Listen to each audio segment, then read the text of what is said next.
ప్రీతండ్రి, మీ పాదం దగ్గర రావడానికి ఇచ్చిన గొప్ప భాగ్యం బట్టి మీకు ఎంతో వందనాలు నాయన.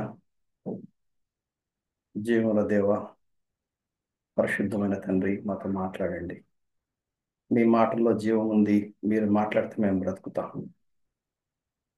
యేసుక్రీస్తు వారి పరిశుద్ధమైన నామమున ప్రార్థించి వేడుకుంటున్నాం తండ్రి. ఆమేన్. ఓకే.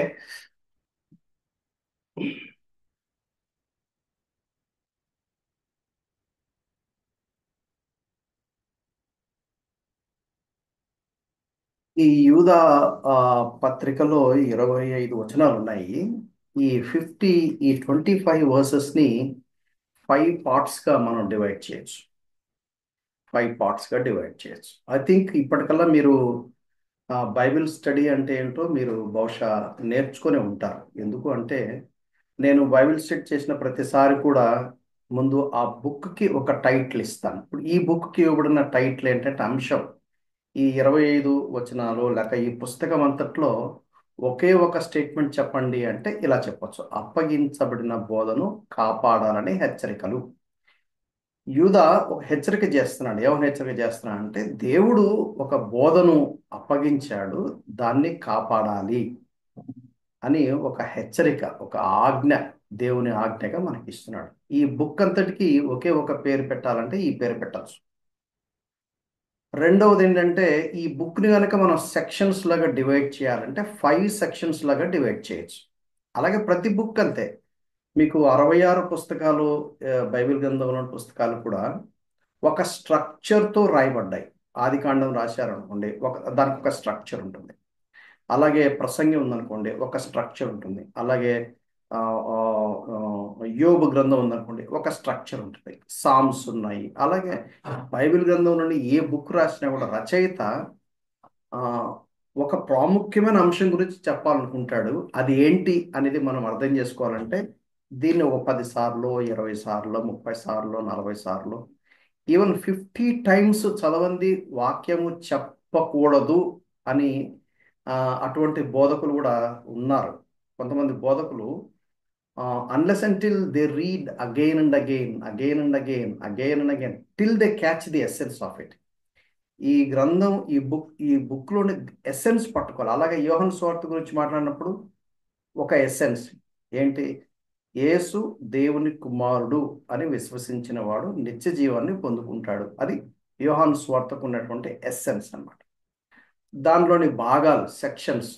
ఆ విధంగా మీరు వాక్యాన్ని మీరు స్టడీ చేస్తున్నప్పుడు ఆ కోణంలో మీరు వాక్యాన్ని బాగా స్టడీ చేయాలి. సో 5 సబ్ సెక్షన్స్ లాగా దీన్ని డివైడ్ చేయడం జరిగింది. మొదటి 2 వచనాలేమో పరిచయము, శుభాకాంక్షలు. 3, 4 వచనాలు అప్పగించబడిన బోధను కాపాడాలి అని ఒక ఆజ్ఞ, ఒక హెచ్చరిక చేయడం జరిగింది.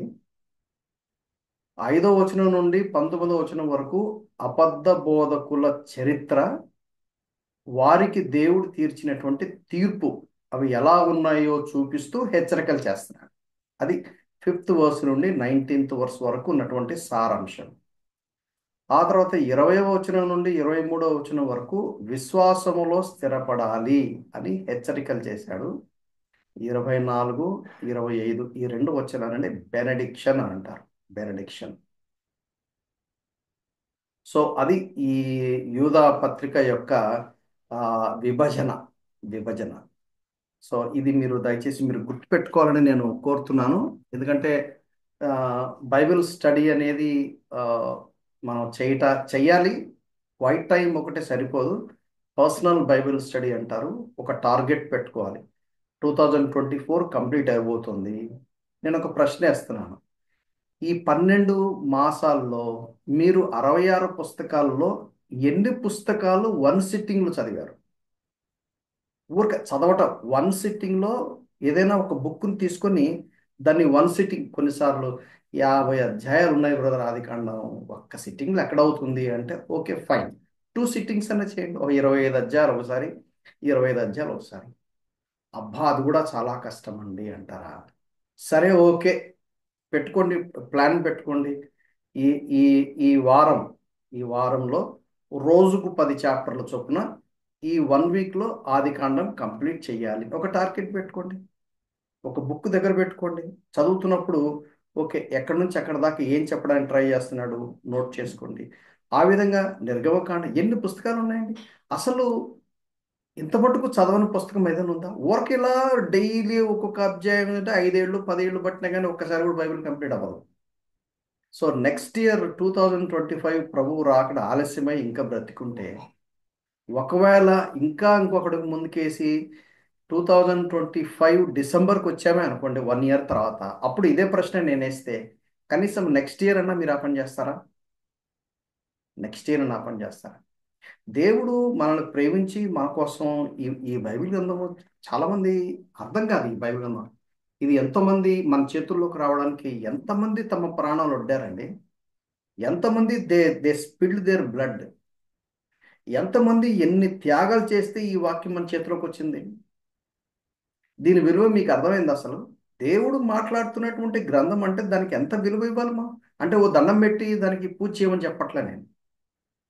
ఈ 66 గ్రంథాల్లో నెక్స్ట్ ఇయర్ మీరు ఒక ప్లాన్ పెట్టండి. నా రిక్వెస్ట్ ఏంటంటే, I'm actually requesting, please please please, మీరు ప్లాన్ చేసుకొని పని కట్టుకొని ఒక టార్గెట్ పెట్టుకొని చదవండి. దేవుని వాక్యం చెప్తుంది, ఈ వాక్యాన్ని చదివిన వాడికి బ్లెస్సింగ్ ఉంటుందట. ప్రకటన గ్రంథం 1వ అధ్యాయం అంటాడు. ఎందుకంటే దేవుని వాక్యం అండి అచ్చంగా. మనం ఎలా బతకాలో చెప్పే దేవుని వాక్యం. ఇవన్నీ తెలుసు కానీ లైట్గా తీసుకుంటాం. అందుకనే మన బతుకులు అరాకొర బతుకులు ఉంటాయి. బోర్డు నిర్ణయాలు చేస్తాము, నిర్ణయాలకి ఫలితం ఉండదు. జనవరి డిసెంబర్ 31 వస్తుంది, జనవరి 1 వీక్ అంతా నిర్ణయాలతోనే సరిపోద్ది. ఓ కొత్త డైరీ తీసుకుంటాం, రాస్తాం, అది ఎటుబద్ద పోద్ది. అలా కాకుండా సంవత్సరాలు గడుస్తున్నాయి, సమాధికి దగ్గర అవుతున్నాం. ఎన్నాళ్ళైంది రక్షించబడి అంటే ఇంతకాలం అని ఖచ్చితంగా చెప్పగలుగుతున్నాం. ఏంటి ఏంది యేసుక్రీస్తు వారి పోలికలోనికి ఏ మట్టుకు వచ్చామంటే ఎలా వస్తుంది? దేవుని వాక్యం కదా మనల్ని తీర్చిదిద్దేది. The word of God will carve the very image of God in us. క్రీస్తు యేసు వారి యొక్క పోలిక, పాపం బట్టి ఏ దేవుని పోలికను పోగొట్టుకున్నామో, క్రీస్తు యేసును రక్షకుడుగా ప్రభుగా అంగీకరించిన తర్వాత తిరిగి సంతరించుకోవాలి కదా. మరి ఎప్పటికప్పుడు మనం ఎవాల్యుయేట్ చేసుకోవాలి కదా. We need to evaluate ourselves. కాబట్టి నా నా రిక్వెస్ట్ ఏంటంటే, మీరు రాసుకోండి please, write down in your diary. ఏమిటి అంటే 2025లో 2025లో వారానికి ఒక బుక్ కంప్లీట్ చేయాలి అన్నప్పుడు ఎన్ని వారాలు వస్తాయి? 52 వారాలు కదా. కొన్ని 50 వేసుకోండి యావరేజ్గా. 50 పుస్తకాలు కంప్లీట్ అవుతాయి 66 పుస్తకాల్లో. మీరు హాలిడే వచ్చినప్పుడు దాన్ని డబల్ చేయండి. 1 ఇయర్లో 66 బుక్స్ అయిపోతాయి కదండి. ఊరక వన్ రీడింగ్ నేను చెప్పడం, వన్ జస్ట్ రీడింగ్. మరి how about the personal Bible study? చదవటం వేరే, స్టడీ చేయటం వేరే కదా. సో నా రిక్వెస్ట్ ఏంటంటే, మీరు దయచేసి దయచేసి దయచేసి వాక్యాన్ని ప్రేమించండి. If you love the Lord, you read the word of God. When you read the word of God, you are expressing saying that I love the Lord. దేవుణ్ణి ప్రేమిస్తున్నాము అంటే దేవుని వాక్యాన్ని ప్రేమించాలి. దేవునికి విధేయత చూపుతున్నాము అంటే దేవుని వాక్యానికి విధేయత చూపించాలి. దేవుడు తను తాను బయలుపరుచుకున్నది తన వాక్యం ద్వారా బయలుపరుచుకుంటాడు. సో ఏ లెవెల్లో మీరు స్టడీ చేయాలి, ఏ లెవెల్లో మీరు స్టడీ చేయాలి? ఓకే, 1 ఇయర్లో 66 బుక్స్ 1 రౌండ్ కంప్లీట్ చేసాం అనుకోండి, అప్పుడు ఒక బిగ్గర్ పిక్చర్ అనేది మనకు వస్తుంది. ఆ తర్వాత మీరేం చేస్తారు? ఒక టార్గెట్ పెట్టుకోండి. ఒక టార్గెట్ పెట్టుకోండి. మీరు బుక్ను స్టడీ చేయాలి. బుక్ను స్టడీ చేయాలంటే ఏం చేయాలి? ఫస్ట్ దానికి ఒక పేరు పెట్టాలి. ఒక పేరు పెట్టిన తర్వాత దాన్ని ఆథర్ రాసినప్పుడు what structure he has used, అంటే అందులో మెయిన్ థీమ్స్ ఏంటి, ఏం చెప్పాలనుకున్నాడు, ఎక్కడి నుంచి ఎక్కడి దాకా ఏం కవర్ చేశాడు అనేది మీరు స్వతహాగా అర్థం చేసుకునేంత మటుకు బైబిల్ మీకు అర్థం కాలేదని అర్థం.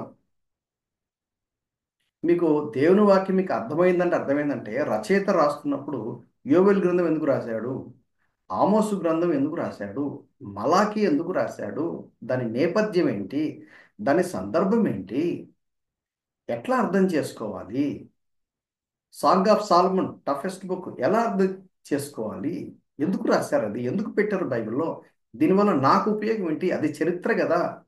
నాకేమర్థమవుతుంది? ఈ ప్రశ్నలు రావాలి కదా. ఏదో గుడ్డిగా ఒక వాక్యం పట్టుకొని నీకేదో ఒక వాగ్దానం దొరికిందని చెప్పి దాన్ని పట్టుకొని నువ్వు సంవత్సరం అంతా గడిపేస్తానంటే కుదురుతుందా?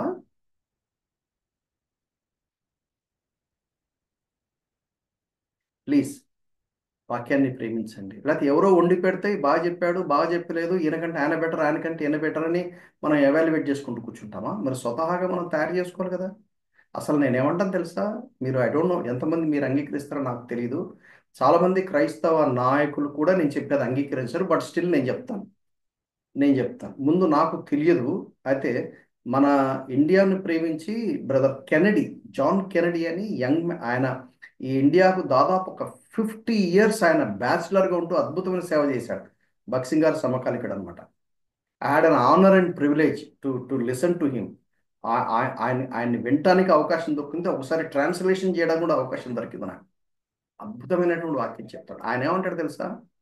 ఎవరైనా ఒక చర్చ్కి వెళ్తే మ్యాక్సిమం 3 years, 3 years మీరు లోకల్ చర్చ్లోకి వచ్చే లోపల యు ఆర్ సో ఎక్విప్డ్. ఎంత ఎక్విప్ అవుతారంటే మీరు ఇంకొక ప్లేస్కి, దేవుని యొక్క సంఘం లేని ప్లేస్కి వెళ్ళి మీరు అక్కడ ఆ ప్లేస్ని మీరు అడాప్ట్ చేసుకుని అక్కడ స్వార్థ ప్రకటించి వాళ్ళని గ్యాదర్ చేసి అక్కడ ఒక దీపస్తంభాన్ని స్థాపించాలంట. 3 years. నేనేమంటున్నానంటే దాన్ని 5 years అంటున్నాను. ఎవ్వరు కూడా ఏ సంఘానికి 5 ఏళ్లకు మించి రాకూడదు. మందిరం మీ పక్కన ఉన్నా కానీ ఆశీర్వాదం గారు ఒప్పుకోకపోవచ్చు, ఆయన కోపం రావచ్చు నా మీద. వస్తే రాని, నీకు పర్వాలేదు. 5 years వచ్చే లోపల సంఘంలో ఏం జరగాలి? సంఘ నాయకుల బాధ్యత ఏంటి? 5 years వచ్చే లోపల ఒక విశ్వాసి 66 గ్రంథాల గురించిన సమగ్రమైన అవగాహన రావాలి.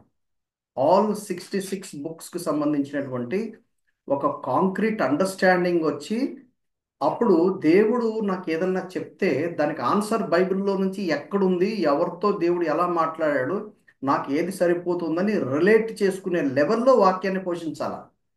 ఎవడికి తోచుతో వాళ్ళది ఏదంటే అలా చెప్పుకుంటూ పోవటం కాదండి. గెస్ట్ స్పీకర్లు వస్తారు, వాళ్ళు చెప్తారు, వెళ్తారు, okay. But local assembly teachers ఏం చేయాలి? లోకల్ అసెంబ్లీ నాయకుల యొక్క బాధ్యత ఏంటంటే మందని మేపడం అంటే ఇదే. 66 books, 66 పుస్తకాలు 5 yearsలో కంప్లీట్ అవ్వాలి. Point number 1. పాయింట్ నెంబర్ 2 ఏంటంటే at least there are 10 basic doctrines of the scripture. అందులో రాజీ పడకూడని కనీసం 10 doctrines ఉన్నాయి. డాక్ట్రిన్ ఆన్ బిబ్లియాలజీ, దేవుని వాక్యం గురించిన డాక్ట్రిన్. ఆ తర్వాత doctrine on God, theology proper. Doctrine on Christ, యేసుక్రీస్తు దేవుడు అనే సిద్ధాంతం. పరిశుద్ధాత్ముడు దేవుడు అనే అనే అనే సిద్ధాంతం. ఆ తర్వాత మానవుని గురించిన సిద్ధాంతం, దేవుని వాక్యం. దాన్ని దాని ఆంథ్రోపాలజీ అంటారు. దేవుని వాక్యం ఏం చెప్తుంది మానవుని గురించి. ఆ తర్వాత పాపముని గురించిన సిద్ధాంతం. ఆ తర్వాత రక్షణ గురించిన సిద్ధాంతం, డాక్ట్రిన్ ఆన్ సాల్వేషన్, ఇక్లీసియాలజీ అని అంటారు, సుటీరియాలజీ అంటారు. ఆ తర్వాత డాక్ట్రిన్ ఆన్ ద చర్చ్, సంఘాన్ని గురించినటువంటి డాక్ట్రిన్ ఏంటి. Doctrine on angels and eschatology, end times. కనీసం బేసిక్ 10 ఇందులో డాక్ట్రిన్ ఆన్ గాడ్ గురించి నేర్చుకున్నప్పుడే ట్రినిటీ అని నేర్చుకుంటాం. మొత్తం 11 డాక్ట్రిన్స్ అన్నాడు, బేసిక్ ఫండమెంటల్స్. 5 సంవత్సరాలు ఆశీర్వాదం గారు, దయచేసి మీరు సంఘ సంఘ నాయకులు మీరందరూ ప్లీజ్ నోట్ దిస్ పాయింట్. ఏమిటి అంటే 5 ఏండ్లు కంప్లీట్ అయ్యే లోపల, ఆ 5 ఏండ్లు ఎవరైనా రెగ్యులర్గా చర్చికి వచ్చిన తర్వాత వాళ్ళకి ఈ 66 పుస్తకాలు అందలేదు అంటే సంఘ నాయకత్వం బాధ్యత వహించాలి. అలాగే ఇంతవరకు నాకు 10 doctrines, 11 doctrines నాకు చెప్పలేదండి, నాకు తెలియదు అంటే సంఘ నాయకులు దానికి బాధ్యత వహించాలి. 5 years వచ్చారంటే ఆ వ్యక్తికి దేవుని యొక్క సంకల్పం అర్థమైపోయి, దేవుడు పిలిచిన పిలుపు అర్థమై he should begin to bless others. Bible ఏం చెప్తుందంటే ఆదికాండం 1-2 అధ్యాయాలు జాగ్రత్తగా స్టడీ చేస్తే వాక్యం చెప్తుందంటే యూ స్ప్రెడ్ ఓవర్, మీరు విస్తరించండి. You fill the earth. ఎవరితో నింపాలి?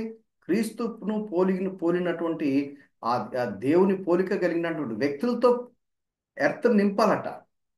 ఎలా నింపాలి? సముద్రము జలములతో నిండి ఉన్నట్టు ఆ యెహోవాను జ్ఞానంతో కూర్చున్న ఆ ఆ ఆ ఆ అండర్స్టాండింగ్తో సమ్ భూమి అంతా నిండి ఉండాలంట. మనమేమో వర్టికల్ ఎక్స్పాన్షన్ వెళ్ళిపోయాము. Please take this note very seriously. I don't know why I'm saying this. నేను అనుకోలేదు, ఇలా చెప్పాలని నేను అనుకోలేదు. మీరు కొంచెం సీరియస్గా దీని గురించి ఆలోచించండి. 5 సంవత్సరాల లోపల ఒక సమగ్రమైన అవగాహన నీకు రావాలి. దేవుడు నాకు అటువంటి అవగాహన నాకు తెలియకుండా ఎలా జరిగిందో కానీ నా లైఫ్లో ఎప్పుడన్నా టెస్ట్ మనీ వింటే మీకు అర్థమవుతుంది. నాకు ఇప్పుడు అర్థమవుతుంది. నాకు ఒక క్లారిటీ, దేవుడు ఎలా గైడ్, నాకు క్లియర్గా తెలుస్తుంది దేవుడు ఎట్లా గైడ్ చేస్తున్నాడో, నేను ఎలా ఏం చేస్తున్నానో, ఏమేమి ఏ ఏ సంవత్సరాలు గడిచే కొలది దేని మీద కాన్సన్ట్రేషన్ పెరిగింది, మేక్ షిఫ్ట్ అనేది ఎలా వస్తుంది, ఏమేమి నేర్చుకుంటూ వచ్చాను నాకు అర్థమవుతుంది. తల్లి సంఘాలు తండ్రి సంఘాలు ఉండవండి. లోకల్ అసెంబ్లీ యూనివర్సల్ అసెంబ్లీ రెండే ఉంటాయి. సో కాబట్టి ఈ విషయం బాగా గుర్తుపెట్టుకోండి. మీరు 66 గ్రంథాలు కనీసం సంవత్సరానికి ఒకసారి ఒక కర్సరీ రీడింగ్ లాగా, అది ఒక పేజ్. సెకండ్ పేజ్ ఏంటిదంటే బైబిల్ స్టడీ చేయాలి. You should have your own study. You should know how to study the scripture. వాక్యాన్ని ఎలా స్టడీ చేయాలో మీకు తెలియకుండా మీ పిల్లలకి ఏం నేర్పుతారండి? అంటే సండే స్కూల్ టీచర్ మీద బ్లేమ్ చేస్తారా? నో. ఎట్లా ఒకవేళ అట్లీస్ట్ చర్చ్ నుంచి మీకు ప్రాపర్ ఇన్పుట్స్ రాకుంటే పేరెంట్స్కి కేర్ తీసుకోవాలి కదా పిల్లల్ని కరెక్ట్గా ట్రైన్అప్ చేయడానికి. పిల్లల్ని కరెక్ట్గా కాలేజ్ లెవెల్కి వచ్చే లోపల ప్రాపర్గా కేర్ తీసుకున్నారు అనుకోండి, వాళ్ళు ఎక్కడికి పోయినా కానీ వాళ్ళు దేవుని కొరకే సాక్షులుగా ఉంటారు. నీవు తీసుకోవాల్సిన కేర్ తీసుకోకపోతే పిల్లలు చెడిపోక ఏమవుతారండి? ఈ చిన్న పుస్తకానికి పేరు పెట్టిన పేరేం పేరంటే అప్పగించబడిన బోధను కాపాడాలి అని హెచ్చరికలు చేస్తున్నాడు. మొదటి 2 వచనాలేమో పరిచయము శుభాకాంక్షలు, 3, 4 వచనాలేమో అప్పగించబడిన బోధన కాపాడాలనే హెచ్చరిక. అదొక ఆజ్ఞ యాక్చువల్గా. అబద్ధ బోధకులు ఈ పిల్లల చేతిలోకి వచ్చిందండి. ఎవరో ఐఎమ్ సారీ, గీతలు కనపడుతున్నాయి.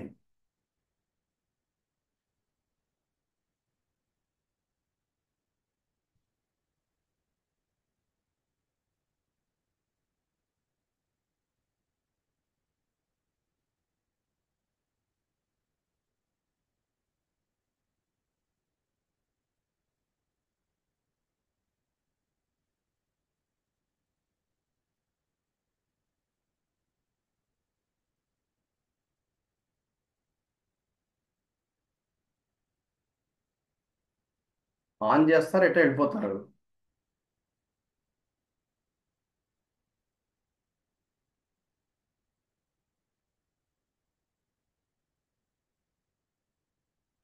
మొదటి భాగం పరిచయము శుభాకాంక్షల్లో సబ్ సెక్షన్ ఏమిటి? రచయిత ఎవరు? రెండవది ఎప్పుడు రచించారు? మూడవది ఎందుకు రచించారు? నాలుగవది శుభాకాంక్షలు. ఇవన్నీ కూడా మొదటి 2 వచనాల్లోనే మనకు అర్థమవుతుంది. నేను చదువుతాను చూడండి. యేసుక్రీస్తు దాసుడును యాకోబు సహోదరుడునైన యూదా. ఎవరు రాశారు? యాకోబు సహోదరుడైన యూదా రాశాడు. తండ్రి అయిన దేవుని యందు ప్రేమించబడి యేసుక్రీస్తునందు భద్రము చేయబడి పిలువబడిన వారికి శుభమని చెప్పి వ్రాయినది. 3 మాటలు అంటున్నాడు. 3 మాటలు ఏమిటి? దేవుని యందు ప్రేమించబడి, తండ్రి అయిన దేవుని యందు ప్రేమించబడి, రెండవది యేసుక్రీస్తునందు భద్రము చేయబడి పిలువబడిన వారికి శుభమని చెప్పి వ్రాస్తున్నాడు. ఒక టార్గెట్ గ్రూప్ ఉంది. ఆ టార్గెట్ గ్రూప్ ఎవరు? వాళ్ళు దేవుడు వారిని ప్రేమించాడు, రెండోది దేవుడు వారిని పిలిచాడు, మూడోది దేవుడు వారిని భద్రపరిచాడు. 3 విషయాలు చెప్తున్నాడు. అది మొదటి వచనం మనకు అర్థమవుతుంది. యేసుక్రీస్తు దాసుడును యాకోబు సహోదరుడైన యూదా తండ్రి అయిన దేవుని యందు ప్రేమించబడి యేసుక్రీస్తునందు భద్రము చేయబడి పిలువబడిన వారికి శుభమని చెప్పి వ్రాయినది. ఆ తర్వాత శుభాకాంక్షలు ఏమిటి? మీకు కనికరమును సమాధానమును ప్రేమయు విస్తరించును గాక. భలే ఉంది కదా. గ్రీటింగ్స్. కనికరమును సమాధానమును ప్రేమను విస్తరించును గాక. అది మొదటి 2 వచనాలు. యూదా ఎవరి? యూదా యేసుక్రీస్తు యొక్క సహోదరుడు. మార్క్స్ వార్త 6వ అధ్యాయము 3వ వచనం కనుక చూస్తే మనకు ఈ విషయాలు మనకు అర్థమవుతుంది. మార్క్స్ వార్త 6వ అధ్యాయము 3వ వచనం. యూదా అనే వాళ్ళు చాలా మంది ఉన్నారు. ఆ డీటెయిల్స్ అన్ని నేను పోవట్లేదు కానీ, బట్ మీకు స్ట్రైట్ అవే మీకు అంశంలోకి నేను వస్తున్నాను. ఇతడు మరియ కుమారుడు కాడా? ఇతడు యాకోబు, యోసే, యూదా, సీమోను, నలుగురు బ్రదర్స్ ఉన్నారు. హాఫ్ బ్రదర్స్ అంటారు. హాఫ్ బ్రదర్స్ అంటారు. యాకోబు, యోసే, యూదా, సీమోన్, నలుగురు బ్రదర్స్. ఆ నలుగురిలో యాకోబు పత్రిక రాశాడు. యూదా పత్రిక రాశాడు. అనువారు ఇతని సహోదరులు అవు వడ్లవాడు కాడ, ఇతని సోదరి మణులు. సోదరి మణులు అంటే ఇద్దరు, అట్లీస్ట్ ప్లూరల్ కదా. నలుగురు ప్లస్ ఇద్దరు, కనీసం ఆరుగురు. మరియకు ఆ, ఆ, ఆ, భార్యాభర్తలుగా వాళ్ళు సంసారం చేసిన నేపథ్యంలో దేవుడు వారికి ఆరుగురిని బిడ్డలు ఇచ్చాడు అనేది మనకు ఈ వచనం ద్వారా మనకు అర్థమవుతుంది. యూదా అంటే ఎవరు? యేసుక్రీస్తు యొక్క సహోదరుడు, హాఫ్ బ్రదర్ అంటారు. ఈయన రాసినప్పుడు ఏమన్నాడు మనం చూసాం కదా, మూడు విషయాలు చూసాం. ఇక్కడ ముందేమో ప్రేమించబడి అని రాయబడింది, రెండవది భద్రము చేయబడి అని రాయబడింది, మూడవది పిలువబడిన వారికి అని రాయబడింది. దానికి కొంచెం రీఆర్డర్ చేసుకుంటే ప్రాపర్గా మొట్టమొదట దేవుని యందు అంటే దేవుడు ప్రేమించాడు, ప్రేమించి పిలిచాడు. సో ఎఫెసీ పత్రికలో దాని గురించిన వివరణ ఇంకా బాగా ఇస్తాడు. సో ప్రీ డెస్టిన్ అంటాడు, జగత్తు పునాది వేపుడు మునిపే క్రీస్తులో ఏర్పాటు చేసుకుని అన్నాడు, దేవుడు ప్రేమించాడన్నాడు, దేవుడు పిలిచాడన్నాడు. సో ప్రేమించబడి, పిలువబడి, భద్రము చేయబడి, యేసుక్రీస్తు నందు భద్రము చేయబడి. సెక్యూరిటీ చాలా బాగుంటుంది, ఎటర్నల్ సెక్యూరిటీ. అందుకనే ఒక వ్యక్తి రక్షించబడితే ఆ వ్యక్తి చివరిదాకా ఉంటాడా, ఆ వ్యక్తి మధ్యలోనే పడిపోతాడా, ఆ వ్యక్తి రక్షణ పోతుందా అని బోల్డ్ ప్రశ్నలు వస్తూ ఉంటాయి. ఈ యూదా పత్రిక కనుక చదివితే మనకేమర్థమవుతుందంటే సాల్వేషన్ ఈజ్ ఎటర్నల్. నిజంగా రక్షించబడితే వాడు ఎట్టి పరిస్థితుల్లో చివరి వరకు నిలబడతాడు. ఎన్ని శోధనలు వచ్చినా, ఎన్నిసార్లు పడిపోయినా తిరిగి లేస్తాడు అనే విషయం మనకు బాగా అర్థమవుతుంది. దేవుడు ప్రేమించాడు, ప్రేమించి ఏం చేశాడు? పిలిచాడు, పిలిచిన తర్వాత భద్రపరిచాడు అనేది మనకు అర్థమవుతుంది. సో దాదాపు 60 to 65 ఆ మధ్యకాలంలో రాసి ఉండొచ్చు అని స్కాలర్స్ అంటారు. తర్వాత ఈ మొదటి రెండు వచనాల్లో ఆ, ఆ, మా తర్వాత మూడో వచనంలో ఆ మాట రాయబడింది. మొదటి రెండు వచనాలు కాదు, అది మూడో వచనంలో రాయబడింది అనమాట. అంటే పర్పస్ ఎందుకు రాశాడు అనేది మనకు మూడో వచనంలో క్లారిటీ ఇస్తాడు. ఎందుకు రాశాడట? ప్రియులారా, మనకందరికీ కలిగడి రక్షణను గూర్చి మీకు వ్రాయవలనని విశేష శక్తి గలవాడనై ప్రయత్నపడుచుండగా, పరిశుద్ధులకు ఒక్కసారే అప్పగించబడిన బోధ నిమిత్తము మీరు పోరాడవలనని మిమ్మును వేడుకొనుచు వ్రాయవలసి వచ్చెను. మూడు విషయాలు ఇక్కడ మనకు కనబడతాయి. ముందేమో రక్షణ గురించినటువంటి వివరణ ఇద్దాం అనుకున్నాడు. ఏమనుకున్నారో రక్షణ అంటే? అదే హెబ్రీ పత్రిక మనం చూస్తాం 2వ అధ్యాయంలో ఇంత గొప్ప రక్షణ అని మొదలు పెడతాడు 2వ అధ్యాయం. 5వ అధ్యాయానికి వస్తేప్పటికి ఎటర్నల్ సాల్వేషన్ అంటాడు.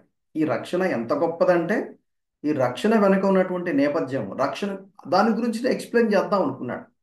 రక్షణ గురించి వివరణ చేద్దాం అనుకున్నాడు. అది మూడవ వచనం, ప్రియులారా, మనకందరికీ కలిగడి రక్షణ గురించి మీకు వ్రాయవలనని విశేష శక్తి గలవాడనే ప్రయత్నపడుచుండగా టాపిక్ డైవర్ట్ చేశాడు. ఏంది డైవర్ట్ చేశాడు? పరిశుద్ధులకు ఒక్కసారి అప్పగించబడిన బోధ నిమిత్తము మీరు పోరాడవలనని మిమ్మల్ని రాయవలసి వచ్చాను. అంటే తప్పనిసరిగా రాయాల్సి వచ్చింది.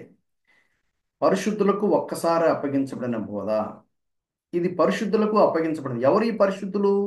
ఆల్రెడీ పైన ఎక్స్ప్లెయిన్ చేశాడు. వాళ్ళు దేవుని చేత ప్రేమించబడ్డారు, వాళ్ళు పిలువబడ్డారు. ఎలా పిలిచాడు? సువార్త ద్వారా పిలిచాడు. పిలిచిన తర్వాత భద్రం చేశారు. వాళ్ళకు ఇంకొక పేరు ఏమి ఇస్తున్నా అంటే మూడవ వచనంలో పరిశుద్ధులు అన్నాడు. దేవుడు ఈ పరిశుద్ధులకి ఒక ఒక బాధ్యత అప్పగించాడు. ఒకేసారి చెప్పేశాడు, మాటి మాటికి ఇవ్వాల్సిన పనిలేదు. పరిశుద్ధులందరికీ ఒక్కసారి ఒక బాధ్యత అప్పగించాడు. ఏం అప్పగించాడు? ఒక అప్పగించబడిన బోధ నిమిత్తమే పోరాడాలట. ఈ పోరాటం అనేది ఆజ్ఞ. ఇదే మాట అపోస్తలుడైన పౌలు తిమోతికి కూడా రాస్తాడు. మొదటి తిమోతి 6:12 అంటాడు, ఆ మొదటి అధ్యాయం అంటాడు. ఈవెన్ చివరిలో 2వ తిమోతి 4వ అధ్యాయం అంటాడు, నేను మంచి పోరాటం పోరాడుతుని. ఏమిటా పోరాటం అది? ఏం పోరాటం అది? ఆస్తి కోసం పోరాడమా? లేకపోతే పదవుల కోసం పోరాడమా? లేకపోతే పోలీస్ స్టేషన్లో కోర్టు కేసులు పెట్టి ఆ పోరాటాల గురించి మాట్లాడుతున్నారు? లేదు. ఒక పోరాటం ఉంది, అది పరిశుద్ధులందరూ చేయాలి. దేని విషయంలో పోరాడాలి? అప్పగించబడిన బోధన విషయం పోరాడాలి. నేను మరలా చెప్తున్నాను, పరిశుద్ధులకు ఒకేసారి అప్పగించబడిన బోధ మళ్ళా మళ్ళా చెప్పాల్సిన పని లేదు. యూదా పత్రికలో ఆ ఆ పరిశుద్ధులందరికి అప్పగించాడు అంటే, నీవు గనక పరిశుద్ధుడవైతే, పరిశుద్ధుడు అంటే నువ్వు గనక దేవుని చేత ప్రేమించబడి, నువ్వు గనక పిలువబడి, నువ్వు గనక యేసుక్రీస్తునందు భద్రం చేయబడి ఇప్పటి వరకు ఉన్నట్లయితే, నువ్వు పరిశుద్ధుడైతే నీకు కూడా ఇది అప్పగించాడని అర్థం అనమాట. అదే application point of view. Application point of వ్యూలో మనం అర్థం చేసుకున్నది పరిశుద్ధులకు ఒక్కసారి అప్పగించబడిన బోధ. పరిశుద్ధులు ఏం చేయాలి? పోరాడాలి. పోరాడాలి అని మీకు వ్రాయవలసి వచ్చాను అంటే there was a compulsory situation. దాన్ని మనం దేవుని ఆజ్ఞ అన్నాం. అంటే దేవుడు ఏం చెప్పిన ఆజ్ఞ కదా. దేవుడు ఎందుకు రిక్వెస్ట్ చేస్తాడు? దేవుడు ఎందుకు ప్రపోజ్ చేస్తాడు? దేవుడు ఎందుకు బతిమిలాడతాడు? God is king of kings. ఆయన బతిలాడు, ఆయన ఆజ్ఞ ఇస్తాడు, ఆయన శాసనం. దేవుడు చెప్పాడంటే అది శాసనం అయిపోతుంది అనమాట. సో పరిశుద్ధులకు ఒక్కసారి అప్పగించబడింది. ఏం అప్పగించబడింది? ఒక బోధ ఉంది. ఆ బోధ పరిశుద్ధులకు అప్పగించబడింది. వాళ్ళు ఏం చేయాలంటే పోరాడాలి, లేదంటే కాపాడాలి. అది ఆజ్ఞ, అది రిక్వెస్ట్ కాదు. ఎందుకు రాశాడు అంటే ఎందుకు రాశాడు, ఇది చెప్పడానికి రాశాడు అనమాట. శుభాకాంక్షలు, మీకు కనికరమును సమాధానము ప్రేమయో విస్తరించును గాక. ఆ తర్వాత రెండో భాగం, అప్పగించబడిన బోధను కాపాడాలని హెచ్చరికలు. ఎందుకని హెచ్చరికలు? అప్పగించబడిన బోధనతో ఒక ఆజ్ఞ ఇచ్చేశాడు. ఎందుకలా పోరాడమన్నాడు అంటే ఇది దాని కింద 4వ వచనంలో చెప్తాడు. ఏలయనగా, కారణం చెప్పాడు. మీకు రాయాల్సి వచ్చింది ఏలయనగా, కొందరు రహస్యముగా జొరబడి ఉన్నారు, వారు భక్తిహీనులై మన దేవుని కృపను కామాతురత్వమునకు దుర్వినియోగపరచుచు మన అద్వితీయ నాథుడును ప్రభువనైన యేసుక్రీస్తును విసర్జించుచున్నారు. ఈ తీర్పు పొందుటకు వారు పూర్వమందే సూచించబడిన వారు అని 2 పెట్టి వ్రాయబడిన వారు అని అన్నాడు. కొంతమంది జొరబడ్డారట. ఎవరు వాళ్ళు? భక్తిహీనులు. వాళ్ళు ఏం చేశారు? మన అద్వితీయ నాథుడును ప్రభు అయిన యేసుక్రీస్తును విసర్జించారు. విసర్జించి ఏం చేశారు? దేవుడు అనుగ్రహించిన కృపను కామాతురత్వానికి దుర్వినియోగపరుస్తున్నారు. వాళ్ళ క్యారెక్టరిస్టిక్స్ చెప్తున్నాడు. క్యారెక్టరిస్టిక్స్ ఎవరు? ఈ అప్పగించబడిన బోధను కాపాడాలని హెచ్చరిక ఎందుకు ఇచ్చాడంటే, ఇదిగో అబద్ధ బోధకులు ఉన్నారు. అబద్ధ బోధకులు, మనం వీళ్ళకి పెట్టిన పేరు ఏంటంటే అబద్ధ బోధకులు. అంటే సత్యమైన బోధ చేసేవాడు కాదు వీళ్ళు. ప్రేమైన సహోదరి సహోదరులారా, ఈ విషయం మీరు బాగా గ్రహించాలి. ఏమిటి అంటే, సంఘమునకు బయట నుంచి వచ్చే పోరాటం వల్ల సంఘం బలపరచబడుతుంది. సంఘం నుంచి బయట నుంచి వచ్చే పోరాటం ఏమంటారు? పర్సిక్యుయేషన్ అంటారు. సంఘం బయట నుంచి వచ్చేది సువార్త శత్రువులు ఏం చేస్తారంటే సంఘాన్ని హింసిస్తారు, బాధ పెడతారు, నొప్పి కలగజేస్తారు, ఎన్నెన్నో విధాలుగా వాళ్ళు చంపుతారు. వాటి వల్ల సంఘం విచ్ఛిన్నం అవ్వదు, సంఘం చెడిపోదు, సంఘం నాశనం అవ్వదు, సంఘం ఇంకా బలపరచబడుతుంది. మీరు ఇప్పటికి కూడా మీరు కావాలంటే మీరు చర్చి హిస్టరీ మీరు కేర్ఫుల్గా మనం చూస్తే, ఎక్కడైతే సంఘాన్ని బాగా హింసించడం జరిగిందో అక్కడ సంఘం బాగా బలపడింది, సంఘము బాగా విస్తరించింది.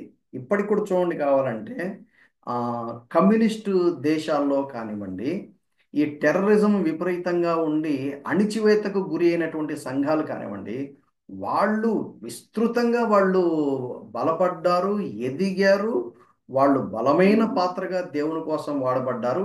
సువార్త బాగా ప్రబలిపోయింది. ఎక్కడైతే అణిచివేతకు, ఎక్కడైతే శ్రమకు, హింసకు గురవుతారో అక్కడ విశ్వాసులు బలంగా ఉంటారు. అది చరిత్ర చెప్తుంది మనం.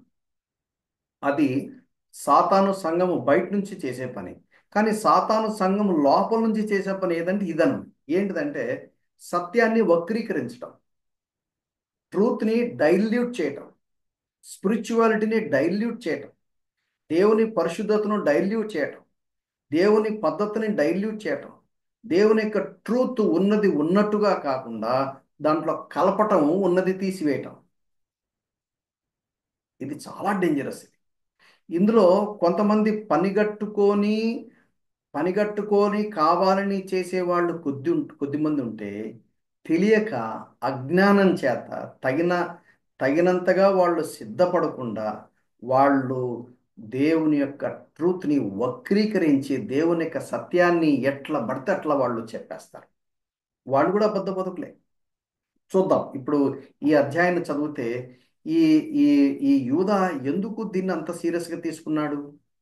ఎందుకు అంత సీరియస్గా తీసుకున్నాడు? ఎవరైతే ట్రూత్ని అర్థం చేసుకున్నారో, అందుకనే ఇందాక నేను మీకు చెప్పాను, నేను అనుకోలేదు అలా చెప్తానని. డాక్ట్రిన్స్ కనుక మీకు బాగా అర్థమైతే, అంటే రాజీ పడకూడని మేజర్ ట్రూత్స్ ఏవైతే ఉన్నాయో వాటి కనుక ట్రూత్ మీకు అర్థమైతే, సంఘములు గనక డాక్ట్రిన్కి కొంచెం భిన్నంగా గనక మీరు బోధించినారంటే వెంటనే యాంటనే రైజ్ అయిపోయి this is wrong, this is not biblical, this is not truth, this is a లై, దిస్ ఈజ్ అ చీటింగ్, ఇది దేవుడు చెప్పలేదు, ఇది దేవుడు ఇలా చెప్పడు, ఇది దేవుని వాక్యానికి వ్యతిరేకము, ఇది తప్పు చెప్తున్నారు అని కూర్చున్నటువంటి సంఘంలో సభ్యులందరూ కూడా అర్థమైపోవాలి.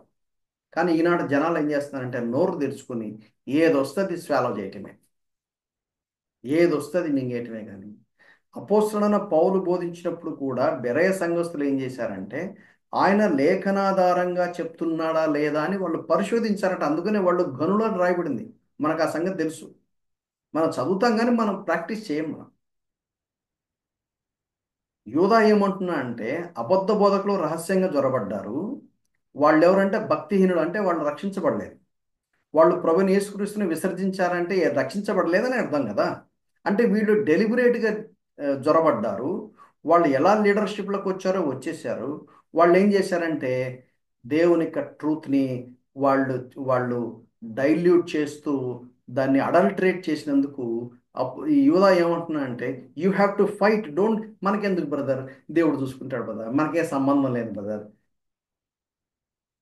దేవుడు చూసుకుంటాడు బ్రదర్, మనకేం సంబంధం లేదు బ్రదర్, ఇది దేవుని కార్యం, మనకేందుకు బ్రదర్, సైలెంట్గా వస్తామని అని బైబిల్ చెప్పట్లా. బైబిల్ అలా చెప్పట్లా. బైబిల్ ఏం చెప్తుందంటే పరిశుద్ధులు సంఘనాయకులు అప్పగిచ్చానని చెప్పారా? బైబిల్లో అలా చెప్పలే. పరిశుద్ధులకు ఒక్కసారే అప్పగించబడిన బోధ నిమిత్తము మీరు పోరాడాలి అని మీకు రాయవలసి వచ్చను, అది ఆజ్ఞది. మీరు వెంటనే నిలబడి ఏంటండి ఇలా చెప్తున్నారు, ఈ బైబిల్లో ఇలా లేదు కదా, మీరు ఎక్కడి నుంచి తీసుకొచ్చి చెప్తున్నారు? ఇదనాల్లో ఏమైపోయిందంటే అసలు బైబిల్ని పక్కకు పెట్టేశారు, స్టోరీలు చెప్పేస్తా ఉన్నారు. బైబిల్లో ఉన్నది ఉన్నట్టుగా చెప్పకుండా స్టోరీలు చెప్తే మరి ఏమనాలి దాన్ని? ఎవరు వీళ్ళు?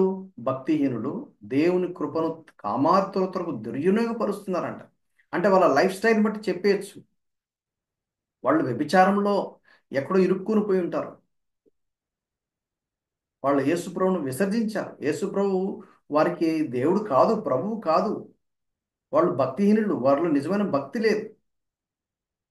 అందుకనే ఇటువంటి వాళ్ళు బోధ చేస్తారు. ఇటువంటి వాళ్ళు దేవుని ట్రూత్ గురించి మాట్లాడతామంటారు. అందుకనే అప్పగించబడిన బోధను కాపాడాలి అనే హెచ్చరికలు ఆయన చేస్తూ ఉన్నాడు. తర్వాత 5వ వచనం నుండి 19వ వచనం వరకు కూడా 4 భాగాలు చూస్తాం. ఇవి మెయిన్ సెక్షన్స్. మెయిన్ సెక్షన్స్ నుంచి మళ్ళీ సబ్ సెక్షన్స్ అనమాట. ఈ మొట్టమొదటి భాగంలో ఏం చెప్పాడంటే అబద్ధ బోధకులు చరిత్రలో, ఇది కొత్తగా ఇప్పుడు మొదలవటం కాదు, చరిత్రలోనే ఆల్రెడీ బిగినింగ్ నుంచి ఉంది అని ఒక చరిత్రను మళ్ళా మీకు జ్ఞాపకం చేస్తా ఉన్నాడు. అది మొదటి భాగం. రెండో భాగం ఏంటంటే ఈ అబద్ధ బోధకుల పతనానికి కారణాలు ఏంటి అని ఎక్స్ప్లెయిన్ చేస్తున్నాడు.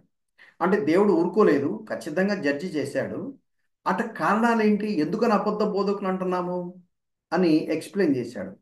మూడోది ఏం చేశాడంటే ఈ అబద్ధ బోధకుల యొక్క గుణగణాలు, లైఫ్ స్టైల్ ఎలా ఉంటుంది, వాళ్ళ విధి విధానాలు ఎలా ఉంటాయి అని చెప్తూ హానోకు ప్రవచనము అని ప్రసిద్ధిగాంచినటువంటి ఒక ఒక లిటరేచర్లో నుంచి తీసుకొచ్చి, ఇది బైబిల్ గ్రంథంలో లేదు కానీ అపోకలిప్టిక్ లిటరేచర్లో ఉంది.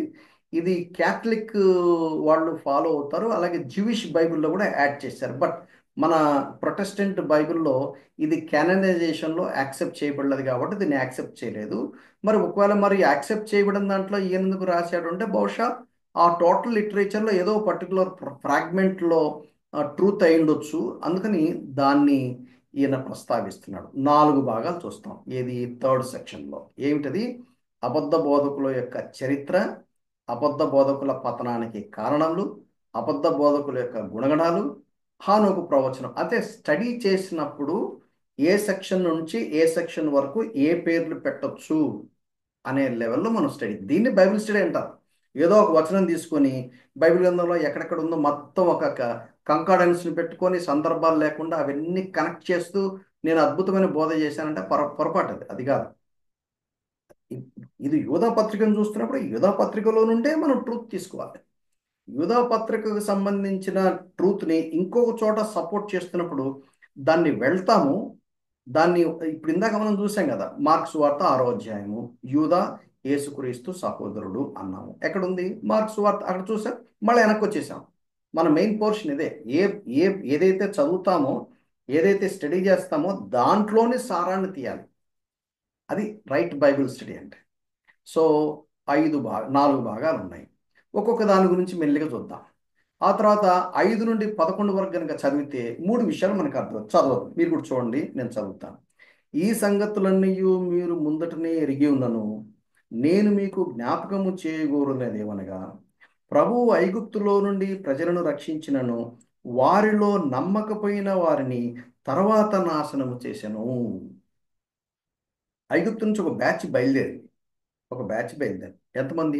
6 లక్షల కాల్బలము. వాళ్ళంతా కూడా ఎవరు అంటే యోధులు అనమాట, యుద్ధవీరుడు.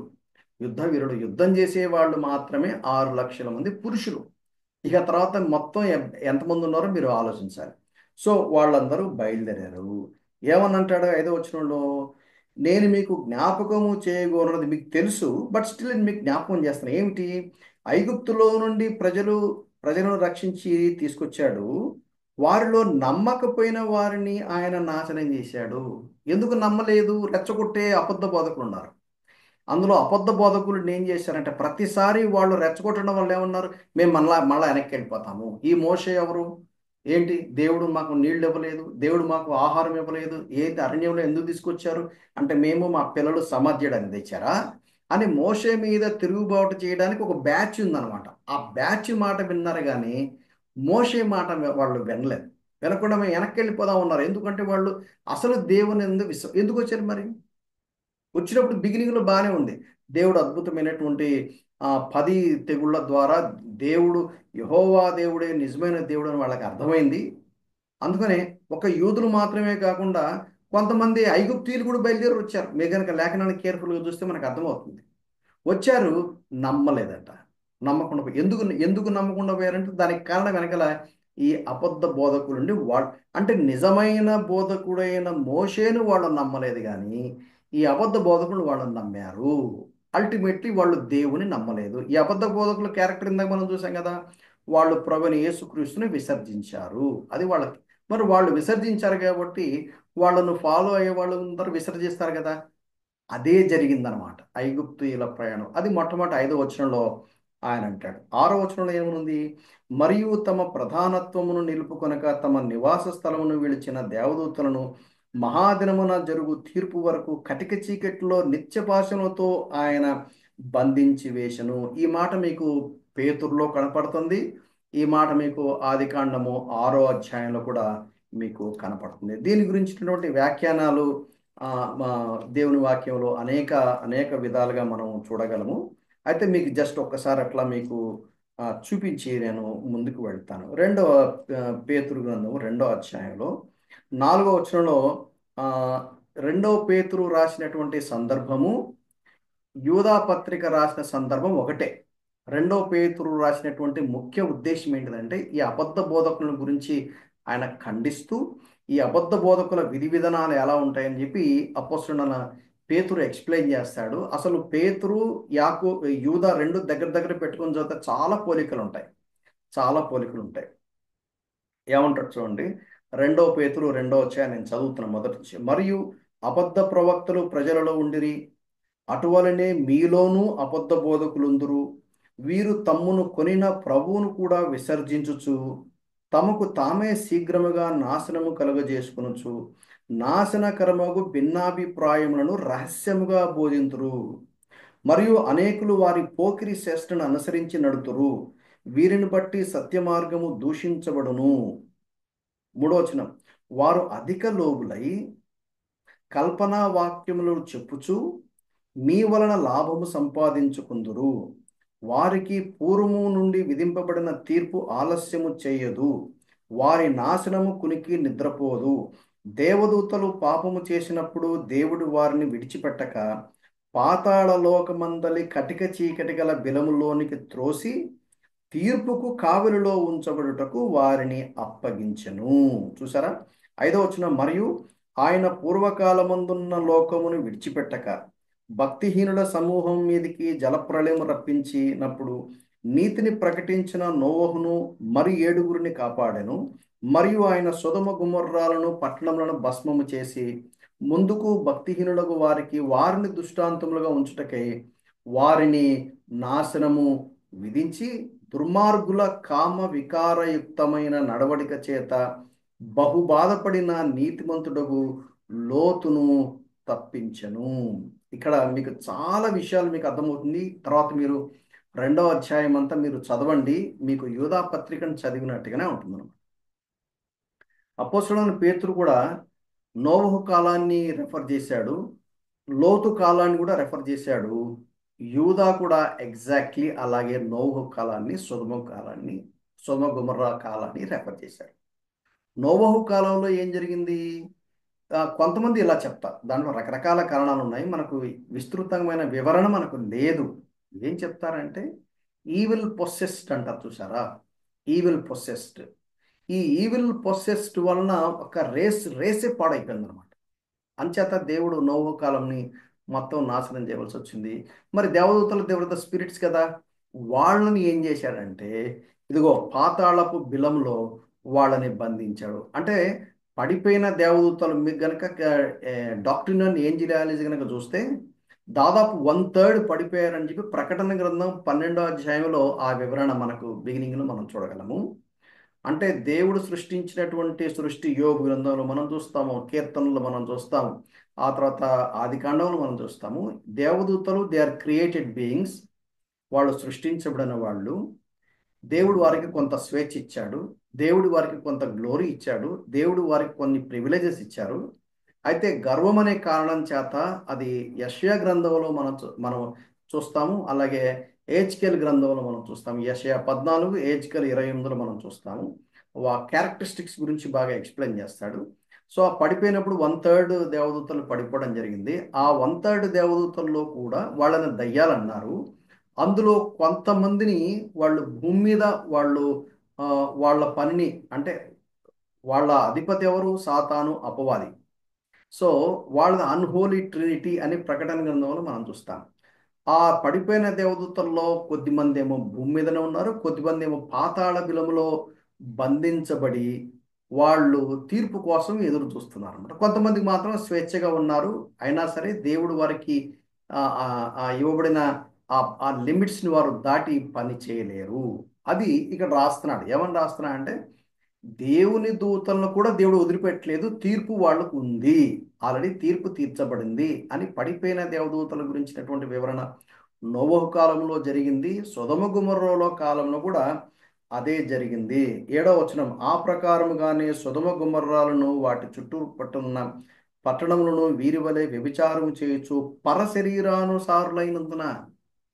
ఈ పరశరీరానుసారులైనందున అంటే పడిపోయిన దేవదూతలు ఆదికాండం 3వ అధ్యాయంలో సర్పములో సాతాను ప్రవేశించి అవ్వను మోసపరిచినట్లు, నోవహు కాలంలో అలాగే సొదొమ గొమొర్రా లోతు కాలంలో జరిగినటువంటి విపరీతమైనటువంటి పాపమునకు కారణం ఏంటంటే పరశరీరానుసారులైనందున దేవుడు వారిని ఏం చేశారంటే ఒక దుష్టాంతంగా ఉంచి, ఒక మోడల్గా ఉంచి వాళ్ళని తీర్పు కోసం పాతాళపు బిలంలో బంధించి ఉంచాడు అని చెప్పాడు. 8వ వచనంలో మళ్ళీ మాట్లాడుతూ ఎవరి గురించి మాట్లాడుతున్నారు? ఈ అబద్ధ బోధకుల గురించి మాట్లాడుతున్నారు. ఎవరు వీళ్ళు? రహస్యముగా జొరబడ్డారు. అది ఆల్రెడీ మనం 4వ వచనంలో మనం చూసాం. 8వ వచనంలో ఏమంటారంటే అటువలనే, అంటే ఎటువలనే?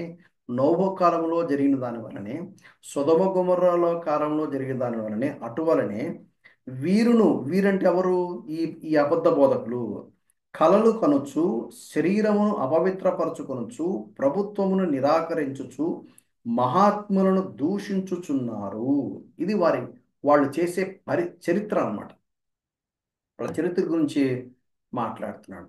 ఆ తర్వాత 9, 10, 11 వచనాలు కనుక మనం చూసినట్లయితే ప్రధాన దూత అయిన మిఖాయేలు అపవాదితో వాదించుచు మోషే యొక్క శరీరమును గూర్చి తర్కించినప్పుడు దూషించి తీర్పు తీర్చ తెగింపక ప్రభువు నిన్ను గద్దించునుగాక అనను. యాక్చువల్లీ ఇది కూడా ఈ 400 years సైలెంట్ పీరియడ్ అంటారు. ఎప్పటి నుంచి? మలాకీ గ్రంథం నుండి జాన్ ద బ్యాప్టిస్ట్ వచ్చి ఆయన సువార్త ప్రకటించడానికి మధ్యకాలంలో 400 సంవత్సరాలు జరిగింది. ఈ 400 yearsలో ఏం చేశారంటే, హిస్టరీ చెప్తోంది, చరిత్ర ఏం చెప్తుందంటే, చాలా జూయిష్ లిటరేచర్ వచ్చింది. ఎందుకంటే దేవుడు తన ప్రవక్తలను పంపడం మానేశాడు. God stopped speaking with that. ఎందుకంటే దేవుడు చెప్పి చెప్పి చెప్పి చెప్పి అసలు ప్రజలు రెస్పాండ్ అవ్వట్లేదు.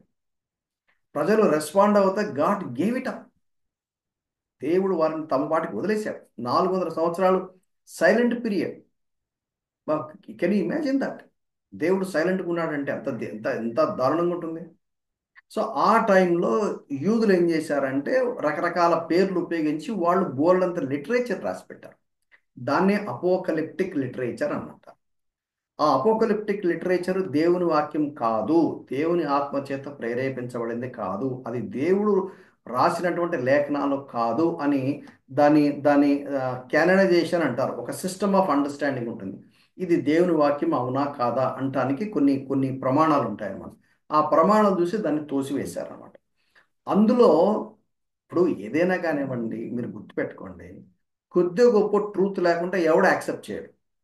ఇప్పుడు దేన్ని మోసపోయి ఉంటాం? ముందు ట్రూత్ ఉంటుంది. ఇప్పుడు చేపను పట్టాలంటే కూడా ఊరక చేప వచ్చి ఈ కొక్కిలో ఇరుక్కుంటుందా? ఇరుక్కోదు.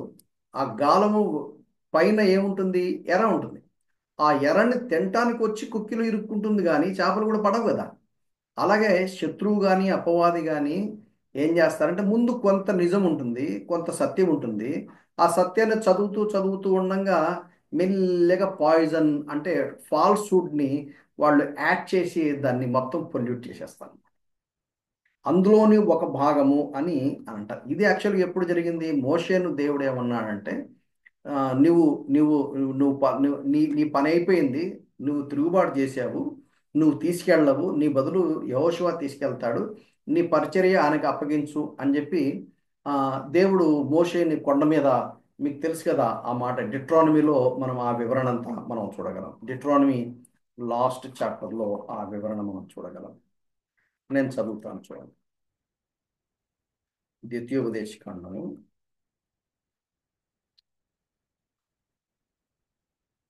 34వ అధ్యాయం మొదటి నుంచి చదువుతాను. మోషే మోయాబు మైదానం నుండి యెరికో ఎదుటనున్న పిస్గా కొండ వరకు పోయి నెబో శిఖరమునకెక్కెను.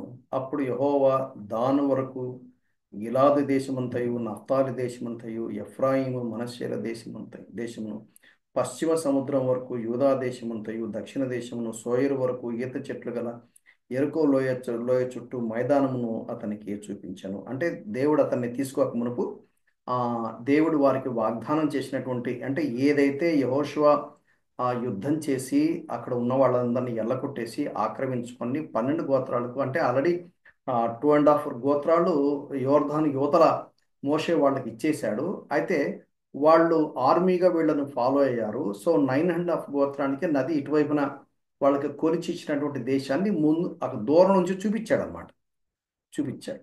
4వ వచనం, యెహోవా అతనితో ఇట్లా అన్నాడు, నీ సంతానమునికి ఇచ్చేదైన అబ్రహామును, ఇస్సాకు, యాకోబులకు నేను ప్రమాణం చేసిన దేశం ఇదే.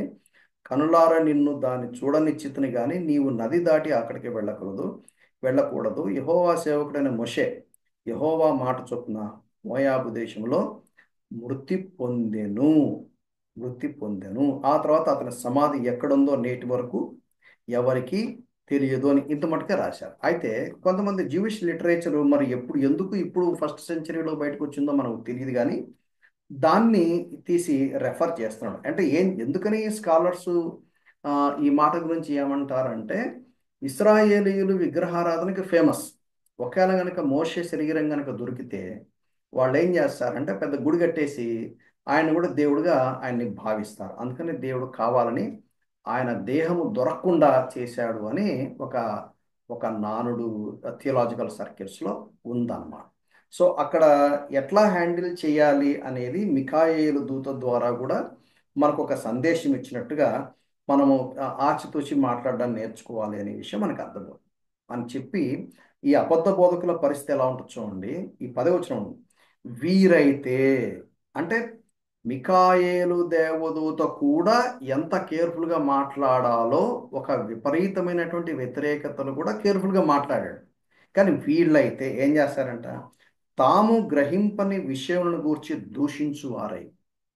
ఈ అబద్ధ బోధకులు వాళ్ళకి తెలియదు, వాళ్ళు అర్థం చేసుకోలేదు, తెలియదు అర్థం చేసుకోలేదు, కానీ దాన్ని దూషిస్తున్నారంట. ఇదంతా విచిత్రంగా ఉంటుంది. అందుకనే విశ్వాసులకు బేసిక్ డాక్ట్రిన్స్ గురించినటువంటి కన్విక్షన్స్ సాలిడ్గా ఉండాలి. కన్విక్షన్స్ సాలిడ్గా ఉంటే అప్పుడు ఏమవుతుందంటే, ఏదైనా దేవుడు ఇచ్చినటువంటి అంటే కన్విక్షన్స్ ఏంటంటే దేవుని వాక్యము, వర్డ్ ఆఫ్ గాడ్. దాన్ని రిఫార్మ్డ్ థియోలాజియన్స్ ఏమన్నారంటే సోలా స్క్రిప్చూరా అని అన్నారు. అంటే వాక్యము ద్వారా మాత్రమే దేవుడు మాట్లాడితే, దేవుడు తన వాక్యం ద్వారా మాత్రమే మాట్లాడతాడు. మరి కలబడింది కదా, కళ ద్వారా దేవుడు మాట్లాడు అయిపోయింది. ఒకప్పుడు లేఖనాలు కెననైజేషన్ అయ్యి కంప్లీట్ కానంత మటుకు దేవుడు కళలు ఈవెన్ అపోస్తుడు అన్న పేతురు కూడా కల వచ్చింది. అట్లాగే పౌలు కూడా కల వచ్చింది, యోసేపు కూడా కల వచ్చింది. లూకా సువార్త 1వ అధ్యాయం, యోహాను సువార్త 1వ అధ్యాయంలో యోసేపుకి కల వచ్చింది. ఆ తర్వాత లూకా సువార్త 1వ అధ్యాయంలో మరియకు కల వచ్చింది. అప్పుడు కళ ద్వారా మాట్లాడాడు, ఇప్పుడు కళ ద్వారా మాట్లాడు. అది ఒక డాక్ట్రిన్. ఎవడన్నా వచ్చి ఈయన చాలా పెద్ద బోధకుడు అండి, పెద్ద సేవకుడు అండి, ఆయనకు కళ వచ్చిందండి, ఆయనకు దర్శనం వచ్చిందండి, మీకు ఎన్నన్నా రానివ్వండి, లేఖనాల్లో ఉందా లేదా? లేఖనాల్లో కనుక లేకపోతే అది దేవుడు మాట్లాడాడు అని ఖచ్చితంగా చెప్పలేము. వాళ్ళు ఎవరన్నా కానివ్వండి, ఆ వరకుమారే అవ్వచ్చు, ఇంకెవరన్నా అవ్వచ్చు, దేవుడు లేఖనాల ద్వారా మాట్లాడతాడు. అదొక డాక్ట్రిన్. అది రెండోది ఏంటి, దేవునికి ఉండాల్సినటువంటి డాక్ట్రిన్, ఆయన పరిశుద్ధుడు, ఆయన అబద్ధం చెప్పడు, ఆయన నీతిమంతుడు, ఆయన సత్యవంతుడు, ఆయన న్యాయవంతుడు. దేవుని కొన్ని లక్షణాలు ఉన్నాయి, అవి డాక్ట్రిన్ ఆఫ్ గాడ్లో మాట్లాడతాం. అలాగే డాక్ట్రిన్ ఆన్ క్రైస్ట్, ఆయన దేవుడు, ఆయన మానవుడు. ఈజ్ గాడ్ అండ్ లేదండి ఆయన మానవుడు కాదండి అంటే రిజెక్టెడ్. ఆయన మానవుడు కానీ దేవుడు కాదండి, రిజెక్ట్ చేయండి. పరిశుద్ధాత్ముడు దేవుడు, ఆయన ఒక పవర్ శక్తి కాదు, అది అనకూడదు, ఆయన అనాలి, ఆయన ఒక వ్యక్తి. డాక్ట్రిన్ అది. విశ్వాసము ద్వారా మాత్రమే మనం రక్షించబడతాము, కృపచేత మాత్రమే మనం రక్షించబడతాము, యేసుక్రీస్తునందు మాత్రమే మనకు రక్షణ. అది డాక్ట్రిన్ అండ్ సాల్వేషన్ మనం నేర్చుకుంటాం. విశ్వాసం ఓకేనండి, బాప్టిజం కూడా తీసుకోవాలండి, బాప్టిజం లేకుంటే రక్షణ లేదు కదా.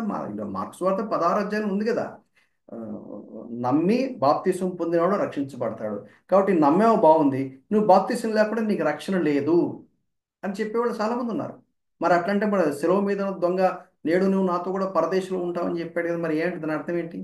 సో అక్కడ బాప్తిసం ఒక మీనింగ్ ఉంది. ఎస్, ఇట్ ఈస్ ట్రూ, బాప్తిజం తీసుకోవాలి. రక్షించబడిన ప్రతి వ్యక్తి ఖచ్చితంగా బాప్తిజం తీసుకోవాలి. అసలు బాప్తిజం అంటే రక్షించబడిన తర్వాత బాప్తిజం తీసుకోవాలా, రక్షణ కోసం బాప్తిజం తీసుకోవాలా? సో అదొక డాక్ట్రిన్ అన్నమాట. సో కాబట్టి ఈ ఫండమెంటల్ ట్రూత్స్ వీళ్ళు ఏంటంట, వీళ్ళు బోధిస్తారు, వీళ్ళకి అర్థం కాదు. ఎందుకు అర్థం కాదంటే యేసుక్రీస్తు రక్షకుడు కాదు, యేసుక్రీస్తు వాళ్ళకు ప్రభువు కాదు. ఇందాక మనం చూసాం, వాళ్ళు సాక్షాత్తు యేసుక్రీస్తు జీవముల దేవుణ్ణి విసర్జిస్తే వాళ్ళకి ట్రూత్స్ ఏం అర్థమవుతాయి? అర్థమవ్వదు, అర్థమవ్వదు. రక్షణ లేని వ్యక్తికి, మారుమనసు లేని వ్యక్తికి, తిరిగి జన్మించిన వ్యక్తికి, పాపక్షేపణ అనుభవం లేని వ్యక్తికి పరిశుద్ధాత్మ దేవుడు లోపల్లో జీవితంలోనికి వచ్చి ఆయన నివాసం చేస్తే పరిశుద్ధాత్మ దేవుడు కదా మనోనేత్రాలు వెలిగింపజేసేది, దేవుని స్వరం వినటానికి గుర్తుపట్టడానికి సహాయం చేసేది పరిశుద్ధాత్మ దేవుడు కదా, లేఖనాలు బోధపరిచేది పరిశుద్ధాత్మ దేవుడు కదా, మనోనేత్రాలు వెలిగింపజేసేది పరిశుద్ధాత్మ దేవుడు కదా, దేవుని యొక్క వెలుగును మన మీద ప్రసరింపజేసేది పరిశుద్ధాత్మ దేవుడు కదా. ఆ పరిశుద్ధాత్మ దేవుడు వ్యక్తి జీవితంలోకి వచ్చి పనిచేయటం వేరే, పరిశుద్ధాత్మ దేవుడు బయట నుంచి పనిచేయటం వేరే. వీడికి ఎందుకు అర్థమవుతుంది? అవ్వదు. రక్షణ లేని వ్యక్తులు నిలబడి బోధ చేయడానికి ఇదేమైనా మ్యాథమెటిక్స్ అనుకున్నారా? ఇదేమైనా కంప్యూటర్ అల్గోరిథం అనుకున్నారా? మేము కూడా చాలా కాలం చూస్తున్నాం చర్చికి, మేము కూడా బోధ చేస్తామండి. నో, వాక్యం చెప్పడానికి కృపావరం ఉండాలి, వాక్యం చెప్పడానికి పరిశుద్ధాత్మ దేవుని నడిపింపు ఉండాలి, దేవుడు ఆ వాక్యం చెప్పడానికి మైండ్ హార్ట్ ఓపెన్ చేయాలి, దేవుడు ఆ వాక్యాన్ని మనకి ఇవ్వాలి. ప్రవక్తలు యెహోవా ఇలాగ సెలవిచ్చుచున్నాడు అని దేవుని దగ్గర నుంచి సందేశం తీసుకున్నారు కాబట్టి చెప్పారు వాళ్ళు. వీళ్ళు ఏం చేస్తారంటే, వీరైతే తాము గ్రహింపని విషయమును గూర్చి దూషించు వారే వివేక శూన్యములకు మృగముల వలె వేటిని స్వాభావికముగా ఎరుగుదురో వాటి వలన తమను తాము నాశనము చేసుకునుచున్నారు. ఇటువంటి వాళ్ళు పులిపిట్ ఎక్కించకండి. అమ్మో ఈయన ఎక్కించుకుంటే సంఘం అంతా గలిబిలి చేస్తారండి, కాబట్టి కనీసం నెలకొకసారి నేను ఎక్కించాలండి. నో. ఎవరైనా కానివ్వండి, ఎంత వయసు అయినా కానివ్వండి, ఎంత అనుభవం లేదండి, సంఘం స్టార్ట్ నుంచి ఉన్నా అండి, ఈయన ఎక్కించకపోతే ఎట్టా అండి? ఎక్కించకపోతే ఎట్టా నాశనం అయిపోద్ది, సగం నాశనం అయిపోద్ది, మీ ఇష్టం మరి. ఈయన చర్చికి చాలా కంట్రిబ్యూట్ చేశాడండి, అయితే అవ్వచ్చు, సో వాట్. ఎవరు అబద్ధ బోధకుల క్యారెక్టరిస్టిక్స్ ఎలా ఉంటాయి, ఎంత క్లియర్గా చెప్పాడు చూడండి. వారు గ్రహింపని విషయం గురించి దూషించు వారే వివేక శూన్యములకు మృగముల వలె. యూదా ఏం చేస్తారంటే వాళ్ళని ఒక బీస్ట్తో కంపేర్ చేస్తా ఉన్నారు. ఒక ఒక మృగాల్లాగా వాళ్ళు పులిపిటెక్కి వాళ్ళు ప్రవర్తిస్తూ ఉంటారు వాళ్ళు. 11 వచనం, అయ్యో వారికి శ్రమ, కయ్యను నడిచిన మార్గమును నడిచిరి, బహుమానం పొందవలనని బిలాము నడిచిన తప్పు త్రోవలో ఆతృతంగా పలిగెత్తిరి, కోరహు చేసినట్లు తిరస్కారం చేసి నశించిరి. సో 3 ఎగ్జాంపుల్ తీసుకున్నాడు. కయ్యను గురించి, బిలాము గురించి, అలాగే కోరహు గురించి తీసుకున్నాడు. నెక్స్ట్ స్లైడ్లో వాళ్ళ పతనానికి కారణాలు ఏమిటి? ఇశ్రాయేలు ప్రయాణంలో వాళ్ళ పతనానికి కారణం ఏంటి? అవిశ్వాసం. పడిపోయిన దేవదూతలు వాళ్ళు పడిపోవడానికి పతనం ఏంటి? వాళ్ళ ప్రధానత్వాన్ని దేవుడు వారికి పిలిచి ఇచ్చిన బౌండరీస్ని, ఆ ప్రివిలేజెస్ని వాళ్ళు కాపాడుకోలేదు. సొదొమ గొమొర్రాల వ్యక్తులు వాళ్ళ పతనానికి కారణం ఏంటి? వ్యభిచారం. అపవాది మోషే శవను గురించినటువంటి వాళ్ళ పతనానికి కారణం ఏంటి? తర్కించడం, దాన్ని స్టీల్ చేయడానికి ట్రై చేయటం. వాళ్ళు మృగాల వలె అని ఎందుకన్నారు? గ్రహింపని వాటి గురించి దూషిస్తారు, వాళ్ళు మృగాల్లా ఉన్నారు. కయ్యను గురించి మాట్లాడినప్పుడు కయ్యను పతనానికి కారణం ఏంటి? అసూయ, నరహత్య. బిలాము పతనానికి కారణం ఏంటి? తప్పుడు త్రోవలో లాభం సంపాదిద్దాం అనుకున్నాడు. రాజుగారు ఇచ్చే ఆ గిఫ్ట్లు ఏవైతే ఉన్నాయో వాటి కోసం ఏం చేశాడంటే శపించడానికి కూడా వాడు పూనుకున్నాడు. కోరహు ఎవరు? లేవీడే. మోషే నువ్వు ఒక్కడవేనా అంటే దేవుని యొక్క అధికారమైనటువంటి మోషను తృణీకరించారు, ధిక్కరించారు వాడు.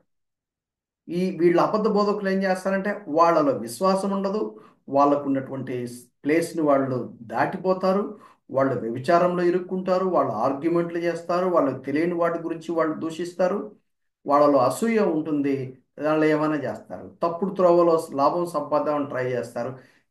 యూదా ఏం చేస్తున్నాడంటే వీళ్ళు ఎగ్జాంపుల్స్ తీసుకుంటున్నాడు. ముందు చరిత్ర చెప్పాడు, పత్రానికి కారణాలు చెప్పారు, వాళ్ళు కూడా ధిక్కరిస్తారట. ఆ తర్వాత వాళ్ళ గుణగణాలు ఎలా ఉంటాయి? వాళ్ళ కలలుగంటారట. దేవుడు నాతో మాట్లాడినాడండి. అసలు కొంతమంది భలే భీకరంగా మాట్లాడుతాడు. దేవుడు నాకు ఇచ్చిన, నీకేమి ఇచ్చాడండి? దేవుడు నీకు ఇస్తే అట్టుంటుందా? సోదే చెప్తా ఉంటారు పులిపిట్టెక్కి, కలలుగంటా ఉంటారు. దేవుడు నాకు కళ్ళ మాట్లాడాడండి, అయిపోయింది, ఆ ఎర అయిపోయింది. ఇప్పుడు కళ ద్వారా మాట్లాడే ఎర అయిపోయింది, ఓన్లీ వాక్యం ద్వారా మాత్రమే. తమ శరీరాన్ని అపవిత్రపరచుకుంటారు, పరిశుద్ధంగా బతకరు. పరిశుద్ధంగా బతకడానికి అందరి వల్ల అవ్వదు, అది రక్షించబడిన వాళ్ళ వల్ల మాత్రమే అవుతుంది.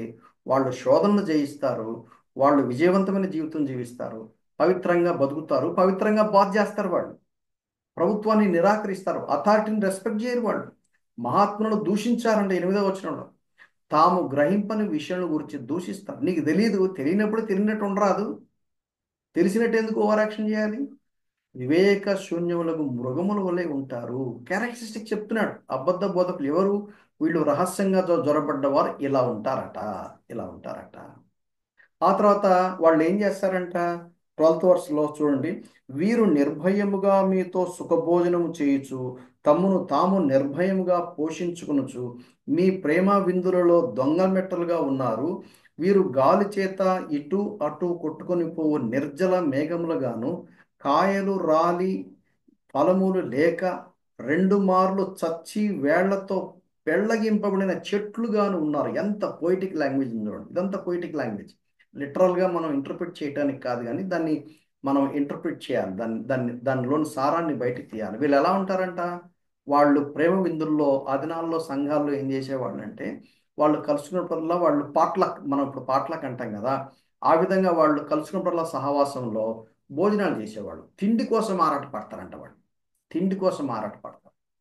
వీళ్ళు దొంగ మెట్టలు అంటే స్పాట్స్, అంటే బ్లెమిష్ స్పాట్స్ అంట వీళ్ళు. వీళ్ళు నిర్జన మేఘములు అంటే క్లౌడ్స్ వితౌట్ వాటర్, ఇంగ్లీష్లో కొంచెం పెడితే మీనింగ్ బాగా అర్థం.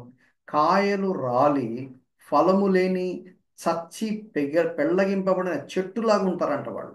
సముద్రపు నురుగు, ఫోమ్ ఆఫ్ ద సీ అంటే బయటకు అంతా డబ్బాలు అంటారు చూసారా, ఏముండదు, సత్తా ఏముండదు, ఒట్టి నురుగు ఉంటుంది అంతే. ప్రచండమైన సముద్రపు అలల్లాగా, raging waves of the sea లాగా ఉంటారంట వీళ్ళు. అంటే వీళ్ళ విధి విధానాలు ఇలా ఉంటాయని చెప్పి దేవుని వాక్యం అంటే 13వ వచనం మనం చదవాలి కదా. తమ అవమానం నురుగు వెళ్ళగక్కు వారై సముద్రము యొక్క ప్రచండలమైన అలలుగాను మార్గము తప్పి తిరుగు చుక్కలుగాను వారి కొరకు గాఢాంధకారము నిరంతరము భద్రము చేయబడి ఉన్నది. ఆ తర్వాత మార్గము తప్పి అంటే వండరింగ్ స్టార్స్ లా ఉంటారంట. లాభము నిమిత్తము మనుషుల్ని కొనియాడతారంట. 14-16 వరకు. ఆదాము మొదలుకొని 7వ వాడైన హానోకు కూడా వీరిని గురించి ప్రవచించి ఇట్లను, ఇదిగో అందరికి తీర్పు తీర్చుటకును వారిని భక్తిహీనులందరూ భక్తిహీనముగా చేసిన వారి భక్తిహీన క్రియలన్నిటిని గూర్చిను భక్తిహీనులైన పాపులు తమకు విరోధముగా చెప్పిన కఠినమైన మాటలన్నీ గూర్చి వారిని ఒప్పించుటకు ప్రభు తన వేవేల పరిశుద్ధుల పరివారంతో వచ్చాను. వారు తమ దురాశల చొప్పున నడుచుచు లాభము నిమిత్తం మనుషులను కొనియాడతారంట, ముఖస్థుతి చేస్తారట. లాభము నిమిత్తం మనుషులను కొనియాడుతూ సణుగు వారును తమ గతిని గూర్చి నిందించు వారునై ఉన్నారు. వారి నోరు డంబమైన మాటలు పలుకును, డంబమైన మాటలు పలుకును, డంబమైన మాటలు పలుకును. సో వాళ్ళ గుణగణం నుంచి ఎక్స్ప్లెయిన్ చేస్తున్నాడు. మార్గము తప్పి తిరుగు చుక్కలుగా ఉంటారట, లాభము నిమిత్తం మనుషులను కొనియాడేవాడు ఉంటారంట, వాళ్ళు సణుగుతారంట. స్పీక్ అరగెంట్లీ అని ఇంగ్లీష్లో రాయబడింది. తమ గతిని గురించి నిందించి వాళ్ళు ఫైండ్ ఫాల్టర్స్, వాళ్ళు డంబమైన మాటలు పలికేవాళ్ళు, గ్రేట్ స్వెల్లింగ్ వర్డ్స్ అని రాయబడింది ఇంగ్లీష్లో. ఇలా ఉంటారంట వీళ్ళు. సో గుర్తుపట్టాలి మనం వారిని గుర్తుపట్టాలి. ఆ తర్వాత భక్తిహీనుల దురాశల చొప్పున నడుచుకుంటారు. వాళ్ళు పరిహాసకులు, వాళ్ళు మాకర్స్, వాళ్ళు ప్రకృతి సంబంధులు. 19వ వచనం ఉండరు. అట్టివారు ప్రకృతి సంబంధులను ఆత్మలేని వారునై ఉండి భేదములు కలుగజేయుచున్నారు. వాళ్ళ పని అదే, విడగొడతా ఉంటారు మనుషులు మనకి సంబంధాలు, వాళ్ళ మధ్యలో చిచ్చు పెడతారు ఉంటారు. ప్రకృతి సంబంధులు అంటే వరల్డ్లీ మైండెడ్, ఆత్మ లేని వారు, not having spirit because they are not బాండ్ అగైన్. భేదములు కలిగించు వాళ్ళు, they cause divisions. Be careful. ఇటువంటి వ్యక్తులు సంఘాల్లో ఉంటారు. ఇటు వ్యక్తులు సంఘాల్లో ఉన్నప్పుడు ఏం చేయాలంటే పోరాడాలంట. పోరాడాలంటే అర్థం ఏంటి? వాళ్లకు పెత్తనం ఇవ్వకూడదు. వాళ్ళని ఏం చేయాలంటే సంఘంలో నుంచి ఎలగొట్టేయాలి. వాళ్ళకి సువార్త చెప్పి రక్షించబడతారా? ఫైన్. రక్షించబడలేదనుకోండి, రక్షించబడని వాళ్ళని, మారు మనసు లేని వాళ్ళని, ఈ క్యారెక్టరిస్టిక్స్ ఉండే వాళ్ళని ఎట్టి పరిస్థితుల్లో సంఘంలో గనక పెత్తనం ఇచ్చి వాళ్ళ గనక ఆధిక్యత ఇస్తే సంఘం అంతా నాశనం అయిపోతుంది. మీరు పోరాడాలి అని అపోస్తులు, ఈయన యూదా అపోస్తులు కాదు, యేసుక్రీస్తు వారి హాఫ్ బ్రదర్ అయినటువంటి యూదా చెప్తున్నటువంటి మాటలు. హానోకు ప్రవచనం గురించి రాశారు. బట్ యాక్చువల్గా దిస్ ఇస్ నాట్ కనెనైజ్డ్ స్క్రిప్చర్, కానీ ఈ పర్టికులర్ ఫ్రాగ్మెంట్లో ఒక ట్రూత్ ఉందని యూదా అక్కడి నుంచి ఇది తీసి రాశారు. Jesus Christ will execute judgement and convicts all. అది సారం. హూ ఆర్ అన్గాడ్లీ సిన్నర్స్, వీళ్ళు భక్తిహీనులైన పాపులు. వీళ్ళు అన్గాడ్లీ డీడ్స్, వాళ్ళకి భక్తిహీనమైన క్రియలు ఉంటాయి. కమిటెడ్ ఇన్ అన్ అన్గాడ్లీ వే, భక్తిహీనంగా చేశారు వాళ్ళు. Of all the harsh things spoken against them అని 14-15 వచనాల్లో. ఆదాము మొదలుకొని 7వ వాడైన హానోకు వీరిని గూర్చి, ఎవరి గురించి, అబద్ధ బోధకుల గురించి ఇట్లా ఏమన్నాడు? ఇదిగో అందరికి తీర్పు తీర్చుచు వారిలో భక్తిహీనులందరూ భక్తిహీనముగా చేసిన వారి భక్తిహీన క్రియలన్నిటిని గూర్చును భక్తిహీనులైన పాపులు తమకు విరోధముగా చెప్పిన కఠినమైన మాటలన్నిటిని గూర్చి వారిని ఒప్పించుటకు ప్రభువు తన వేవేల పరిశుద్ధులతో పరివారంతో వచ్చాడు. సో వాక్యాన్ని చదువుతున్నప్పుడు ఈ విధంగా బిట్ బై బిట్ మనం సెక్షన్ బై సెక్షన్ మనం కరెక్ట్గా చేసుకుంటే వాక్యాన్ని మనకు బాగా అర్థం చేసుకోవడానికి సహాయపడుతుంది. హానోకు ప్రవచించాడంట, అన్గాడ్లీ సిన్నర్స్ వాళ్ళు, అన్గాడ్లీ డీడ్స్ చేస్తారు, వాళ్ళు అన్గాడ్లీ వేలో చేస్తారు, వాళ్ళు హార్ష్గా మాట్లాడతారు, కాబట్టి దేవుడు వారికి తీర్పు తీరుస్తాడు, జడ్జిమెంట్ వాళ్ళకు ఉంది అని యోధా చెప్తున్నాడు. ఆ తర్వాత నాలుగోది 20 నుంచి 23 వరకు విశ్వాసములో స్థిరపడాలి అని హెచ్చరిక చేశాడు. దీంట్లోని సబ్సెక్షన్స్ ఏంటి? 20, 21 ఆత్మీయ పురోగతి సాధించండి అని చెప్పాడు. ఆ తర్వాత 22, 23లో సువార్థీకరణలో పురోగతి సాధించాలి అన్నాడు. 20 నుండి 23 వరకు దాన్ని మనం 2 సెక్షన్స్గా సబ్ డివైడ్ చేయడం జరిగింది. నేను చదువుతాను చూడండి. ప్రియులారా, మీరు విశ్వసించు అతి పరిశుద్ధమైన దాని మీద మిమ్మల్ని మీరు కట్టుకొనుచు, మీరు విశ్వసించు అతి పరిశుద్ధ దాని మీద మిమ్మల్ని మీరు కట్టుకొనొచ్చు అంటే ప్రాపర్ ఫౌండేషన్ అనేది మీకు ఉండాలి అని అంటున్నాడు. పరిశుద్ధాత్మలో ప్రార్థన చేయొచ్చు, నిత్య జీవార్థమైన మన ప్రభువు యేసుక్రీస్తు కనికరం కొరకు కనిపెట్టుచు, దేవుని ప్రేమలో నిలుచున్నట్లు కాచుకొని ఉండుడి. సందేహపడు వారి మీద కనికరం చూపుడి. అగ్నిలో నుండి లాగినట్లు కొందరిని రక్షించుకుడి. శరీర సంబంధమైన అపవిత్రతకు ప్రవర్తనకు ఏమాత్రము ఒప్పుకొనక దానిని అసహించుకొనుచు భయముతో కొందరిని కరుణించుడి. ఎన్ని మాటలు చెప్పాడు. మళ్ళా చదువుతాను. మీరు విశ్వసించు అతి పరిశుద్ధ దాని మీద మిమ్మల్ని మీరు కట్టుకొనుచు, పరిశుద్ధాత్మలో ప్రార్థన చేయుచు, నిత్య జీవార్థమైన మన ప్రభుని యేసుక్రీస్తు కనికరం కొరకు కనిపెట్టుచు, దేవుని ప్రేమను నిలుచున్నట్లు కాచుకొనుడి. ఎన్ని విషయాలు చెప్పాడు, ఎన్ని విషయాలు చెప్పాడు, ఎన్ని విషయాలు చెప్పాడు. మీరు విశ్వసించు అతి పరిశుద్ధ దాని మీద కట్టుకోవాలి, ఫౌండేషన్ ప్రాపర్గా ఉండేలా చూసుకోవాలి. పరిశుద్ధాత్మలో ప్రార్థన చేయాలి అంటే మెకానికల్గా యాంత్రికంగా కాకుండా పరిశుద్ధాత్మ ప్రేరేపణ ద్వారా భారముతో మీనింగ్ఫుల్గా మనం ప్రార్థన చేయాలి. చేస్తూ ఏం చేయాలంట? ప్రభువైన యేసుక్రీస్తు కనికరం కోసం కనిపెట్టుకోవాలి. ఎలా కనిపెట్టుకోవాలి? దేవుని ప్రేమలో నిలిచి ఉండేలాగా కాచుకొని చూసుకోవాలి అని అంటున్నాడు. ఆ తర్వాత ఏమంటున్నాడు? సందేహపడు వారి మీద కనికరం చూపుడి. సందేహపడు అంటే అర్థం ఏంటి? ఎవరి గురించి మాట్లాడుతున్నాడు? పరిశుద్ధులు పోరాడాలి. పరిశుద్ధులు పోరాడే నేపథ్యంలో ఈ అబద్ధ బోధకులు, అబద్ధ ప్రవక్తలు ఎవరైతే ఉన్నారో అందులో కొద్దిమంది సందేహపడుతున్నారు. ఇంకా వాళ్ళు పూర్తిగా వాళ్ళకి తెలియంది చేస్తున్నారు, వాళ్ళు చాలా నష్టపోతున్నారు, వాళ్ళు రక్షించబడకపోయినా రక్షించబడినట్టుగానే వాళ్ళు ప్రవర్తిస్తూ ఉన్నారు. వాళ్ళు నిజానికి అగ్నిలోనికి వెళ్ళే పరిస్థితిలో ఉన్నారు. వాళ్లకు సువార్త చెప్పి సందేహపడువారంటే ఎవరి గురించి? ఏ సందేహపడేవాళ్ళు? He's talking about the false prophets, he's talking about the false teachers, not everybody. ఈ కాంటెక్స్ట్ తీసిపోయి ఎక్కడంటే అక్కడ మీరు రుద్దకండి. ఇది ఇది ఫాల్స్ టీచర్స్ గురించినటువంటి లెటర్. ఆ కాంటెక్స్ట్లోనే రాస్తున్నాడు. ఇది సందేహపడువారంటే ఏ సందేహపడేవారు? ప్రాపర్ డాక్టరీన్స్ గురించినటువంటి ట్రూత్స్ వాళ్ళకి తెలియదు, అయినా వాళ్ళు బోధకులుగా అయిపోయారు.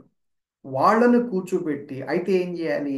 శరీర సంబంధమైన వారి అపవిత్ర ప్రవర్తనకు ఏమాత్రం ఒప్పుకొనక దానిని అసహించుచు భయముతో కొందరిని కరుణించండి అంటున్నాడు.